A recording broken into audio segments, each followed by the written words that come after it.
Hey 12s, welcome to another edition of Winged Warrior Games, Hawk Talk Edition. Let's recap some key points from our last episode. Seahawks offense will no longer include Geno Smith, DK Metcalf, or Tyler Lockett.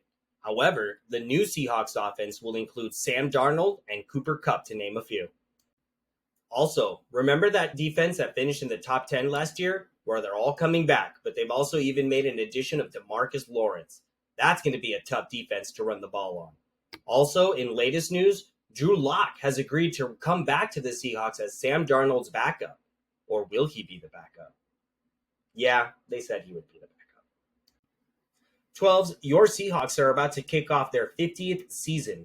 In celebration, the team designed a 50th season logo, which the players and coaches will have added to their jerseys and apparel.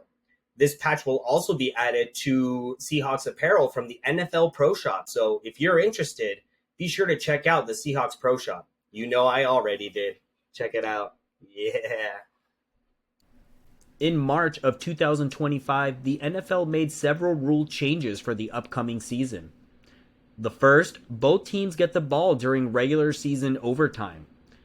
Second, touchbacks on kickoff will now be placed at the 35-yard line, not the 30.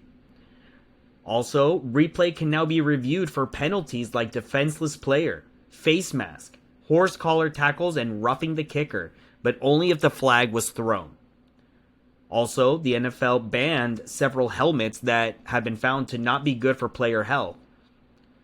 Also, Sony Hawkeye cameras will replace manual chain measurements for first downs, which is going to speed up the process for the game.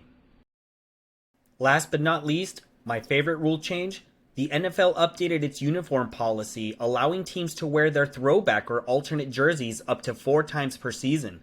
This change increased the limit from 3 times, which had been the rule in 2024. Me, personally, I absolutely love these Seahawks throwback uniforms, and I wish that they would go to these full time. But that's just me. What do you guys think? So what's to come for our Hawks? First things first is the offseason workout program. Coaches can then work with their new free agent signees before the NFL draft so they can analyze how the team overall looks before they can go into the NFL draft and decide what their strategy will be. Next is the NFL draft, and these are going to be on April 24th through the 26th. After that, you have OTAs, then you have mandatory minicamp, and then training camp. What is the NFL draft? For those of you that don't know, the NFL draft is a yearly event where the NFL teams can select new players from college football to build or improve their rosters after players have gotten injured or departed for another team. The draft consists of multiple rounds, currently 7, with each team picking once per round, barring any trades. The order of the picks is determined by the previous season's performance. Weaker teams pick first, while the Super Bowl winner picks last. The Seahawks have a perfect example of such. If you look up your top right screen, the Seahawks traded DK Metcalf to the Steelers, sending the 2-time Pro Bowl receiver to Pittsburgh in exchange for a second-round pick, number 52 overall. As far as strategy, teams will take into consideration their needs, player potential, as well as the position in which the team is drafting to make the best possible selection. In most cases, teams tend to draft the best player available, regardless of what side of the ball they play on. The NFL draft can help define a team's future, introducing potential superstars or critical role players, or, if the wrong decision is made, can set back a team for years to come. Thursday, April 24th will consist of round 1 of the NFL draft, which the Seahawks currently hold pick number 18. Day 2 will include round 2 and 3, which the Seahawks have 4 picks, and will finish off on Saturday with rounds 4 through 7. At the moment, some of the Seahawks' biggest needs are interior offensive linemen, some depth at wide receiver, fullback, and some depth at defensive line, secondary, as well as tight end depth. I initially thought that the Seahawks would need quarterback depth. However, with the signing of Drew Lock, that really puts that into perspective, and it makes me wonder if the Seahawks will actually skip quarterback entirely in the draft this year. Now, it is possible that the Seahawks could draft someone in the later rounds, possibly like 3. But with Drew Lock, something tells me that they may focus on other key positions on the team. So, what are the options for the Seahawks at number 18?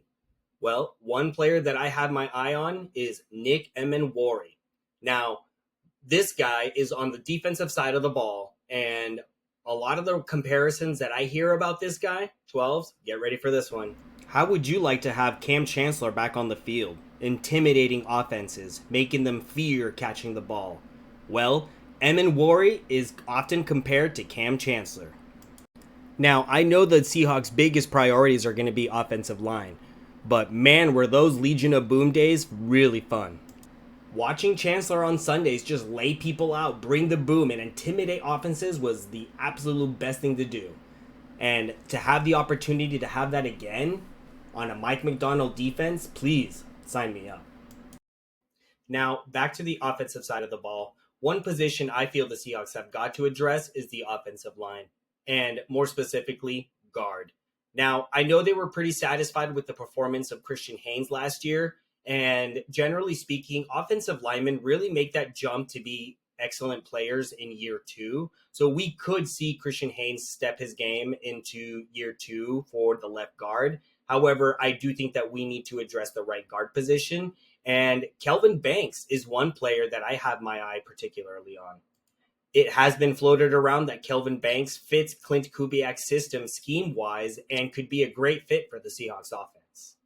So what do you think, 12s? Do you want an offensive lineman? What about Kelvin Banks? Or is there someone else for the offensive line that you like?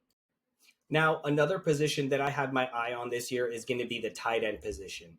The reason for this is due to Clint Kubiak. And in Clint Kubiak's system, he tends to run a lot of tight end sets in his plays. So even though the Seahawks are not lacking talent at all at the tight end position, I can see them surprising all of us and drafting a top tight end in this year's draft, such as Colston Loveland. So there you have it, 12s. That's some of the latest on your Seahawks.